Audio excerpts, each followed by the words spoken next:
this year this week, didn't we? Yeah. Who the hell planned that then? Think about if you want somebody to come or not. Oh. Ready, Jace? Yeah.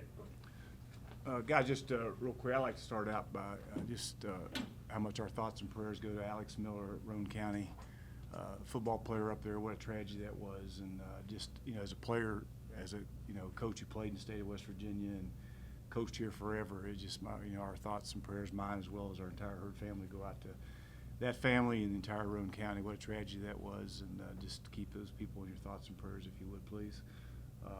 Anytime you go into an open date, I think it's important that you work on yourself as far as getting better as a football team.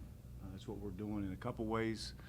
Number one, we want to work to get healthy. Got a couple guys that are banged up a little bit. I think this week will give us an opportunity to get some guys back and get them feeling better about themselves. And we got to work to get better as a football team in all three phases, which I plan on doing as far as self-scout, as far as getting to work tomorrow. The players have Monday and Tuesday off, which they need to get away from us for a couple days and refresh themselves. So we'll get back to work tomorrow and worry about this week, getting better ourselves, and start getting into Cincinnati a little bit, but then go full speed ahead starting Monday on the Cincinnati game.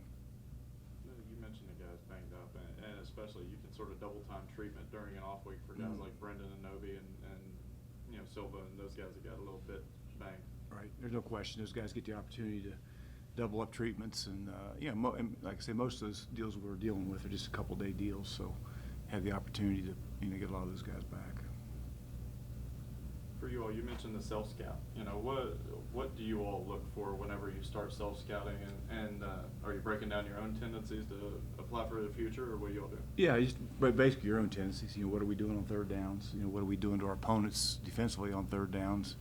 What's our normal down calls, that type of thing. Special teams, where are we giving things away with alignments, that type of thing. So just go over over our entire, 3 games and find out what tendencies we have and what we need to change up, as well as what other people are doing. On further review, did you see anything from Saturday that was more impressive than now that a couple of days have passed? You go back and watch that offensive line. I thought, number one, over 300 yards rushing and no sacks. I mean, that just tells a little bit about them, and they are who I thought they were. You back in that last 6 minutes of that game, wasn't quite 6 minutes, but it may have been one of the more impressive drives I've ever been around against a good football team. That Ohio, that quarterback, thank goodness he's gone. We're talking a little bit the other side of the ball now, but golly, Ned, he makes every throw. He can beat you with his feet, and I hope his little brother's not as good as he is. To have the bye week now as opposed to later on in the season, is that a benefit? Well, I think good thing. I think we got 2 of them. Which I think in college football, to be honest, I think everybody ought to have 2 byes every week, every year, because for injury purposes, that type of thing gives kids a chance to catch your breath a little bit and get healthy. But I think it came at a good time for us because we have a couple guys that are banged up, and of course we got some critical games coming up as well. So I think it fit in pretty well. On the surface, people think, well, they're only 3 games in. Why are they using it? In reality, it's been 9-10 weeks straight of pretty rigorous stuff, isn't it? It has. We add camp to that mix, and camp now is just 20. That number of practices are cut a little bit, but you're still out there for about 4 weeks of preparation, that type of thing. So, about 7 to 8 weeks you've been going straight. So to give these kids a week at this point, then you got 4 or 5 more weeks and get another one, which will be good as well. I know it's because of the calendar, but it's almost with the speed and the pace of the game these days.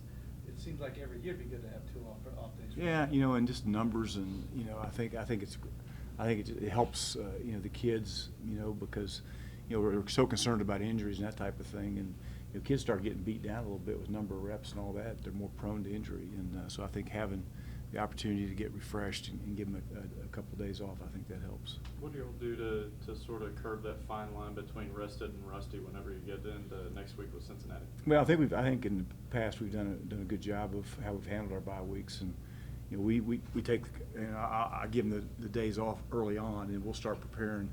Not totally for Cincinnati, but tomorrow we'll get into that a little bit, as well as working on what we got to prove ourselves. So, we'll get into them pretty quick and have 3 or 4 bonus days, as they do with us, because they're off as well. So, we both have the same. I don't know what their schedule is, but we both have a couple weeks to prepare, and it's going to be exciting. I thought our crowd here, Saturday night made a difference without question in that game at Ohio, and I'm looking forward to the crowd we're going to have against Cincinnati because they will make a difference. And I wouldn't be surprised to see this place sold out here in a couple of weeks, which would be great to see. Certainly, but what are your impressions of Cincinnati? What have you seen so far? Well, it seems like every week we play, they got a quarterback that's a problem, and he is. I mean, he was a freshman a year ago, and they won a bunch of games with him as a freshman. But the thing you're seeing more in college football almost every week is a guy that can beat you. You hear me say it every week, but it's true, is they can beat you with their feet as well as their arm, and this guy can do that, you know. So it'll be be a challenge for our defense. They got a tailback that's 220-plus pounds, and there's a reason they won 10, 11 games, whatever they won last year, and were ranked and, won their bowl game is because they got good players. So they got them again as well, and it's going to be a great challenge for us. And, again, we'll talk about them more next week, but it'll be a challenge that all of us will look forward to. You mentioned the offensive line specifically, but it seemed like the entire offense, whether it was staff or players, had a little bit of a chip on their shoulder after Boise. Well, I don't think it should have. I mean, should have, to be honest, after what we were operating in the second half. But I thought they came out and started fast and did what we had to do in the second half to put that game away, which was good to see. And we left. Think about it. That's what I told the kids. When we talked about it, is we left so many things out, so many points out there. You go back and look at that game. I mean, that game. We could have scored 2 or 3 more touchdowns if we just make plays that we should have made. So, we just can't leave points on the field like we did against really good teams, and we got a lot of really good teams coming up. Is this a heavy recruiting week for you all, or do you all sort of stay here and work on things? Well, we're gonna. Mike Trier was out today. He went out yesterday and today. We had some things we had to get done here early on. All of us, probably all coaches, will be out Friday night at high school games in the area locally. But we're going to focus on our team, and so early on, we're going to focus on our team getting better and getting ready to go play Cincinnati. But we'll get out and watch high school games on Friday night. To see your team come back and come from behind and get the victory for the first time this year, notice any similarities between trailing in the fourth quarter against Boise and trailing in the fourth quarter last week? Well, I just saw a team that reacted the way you're supposed to react. They had the opportunity, had some adversity, and we talk all the time about adversity occurring in every game. You just got to be able to overcome that. And I saw a bunch of guys had the right look in their eye, and at the end of the day, got it done there with 2 drives there into that game to win a game for us. One to score the touchdown, and it made some really good third down conversions and some big time plays in that last drive to score, and then. Like I say, maybe the most impressive one, of course, scoring was impressive, but that last drive, he took 6 minutes, a little less than 6 minutes off the clock, and took it all the way down to the 1-yard line and took a knee to win the game. So, made 2 drives when they had to win the game, and that was, what they needed to get done. You spoke on this even before the Boise game, if I'm not mistaken. But now that you're essentially 2/3 of the way through the non-conference portion, how are these guys getting you ready for conference play? Well, I think anytime you play the schedule we've played, and we've talked about that. I mean, our 3 out-of-conference games, there wasn't a Power 5 in there, but those teams that we played are better than half the Power 5s that are out there. I mean, let's call it like it is. They are. And, Ohio's an excellent football team that took Pitt right to the wire with a quarterback that couldn't run because he was sick.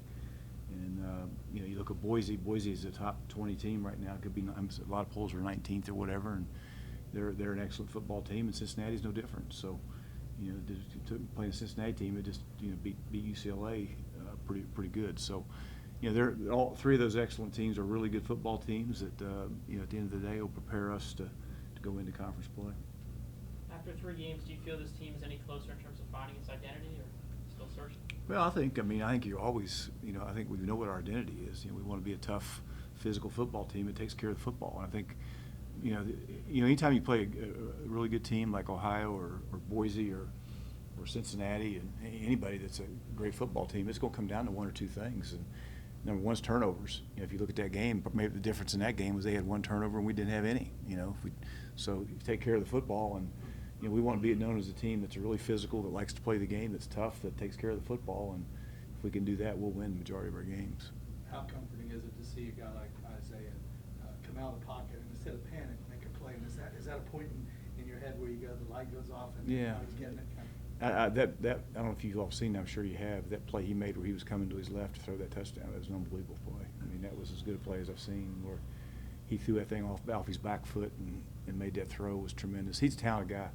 He just keeps getting better and better, and he's a great kid that loves to play. He's a competitor, and he's going to be a lot of fun around him for the next 3 years, having him around here because he can play the game. What have you noticed about Xavier's progression? Say it again? What have you kind of noticed about Xavier's progression? Well, I think, this time last year, he was the first time he'd ever not played quarterback, and you saw him grow up the last 3 or 4 games. He just keeps getting better, and I think, he's starting to understand, playing with the ball in his hands as far as a quarterback, a tight end, a wide receiver, a running back, and he's just feeling more comfortable with what he's doing. And he's an athletic, talented young guy that I see just keep getting better and better.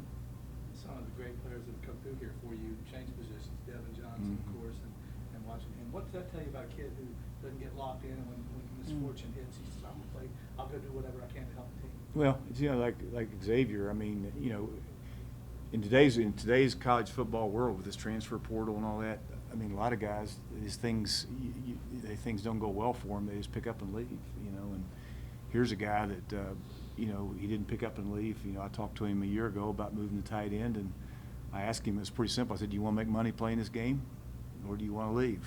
And that's, I think he had to answer that. He wanted to play tight end, and he's a talented young guy that's going to be a really good player that's got a future where he is right now, whether it be slash whatever he is, and he's just a tremendous athlete that it just shows you if guys will hang in there and, work to overcome adversity and work that good things can happen for them. And that's another, perfect example of what sticking around does. I think if you'll talk to Xavier, a lot of you may not know this, he's got 5 or 6 brothers that all played Division I football, and he's the one that's benefiting from making the right decisions. So he'll tell you that he's all bought in at what he's doing.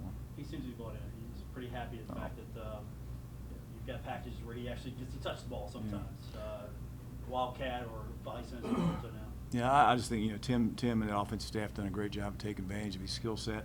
And, if you're a defensive coordinator now playing against us, you got to spend a lot of time on where he's going to be and work on, taking away what he's has the opportunity to give you. So it's a win-win for us. Okay, guys. Thank you.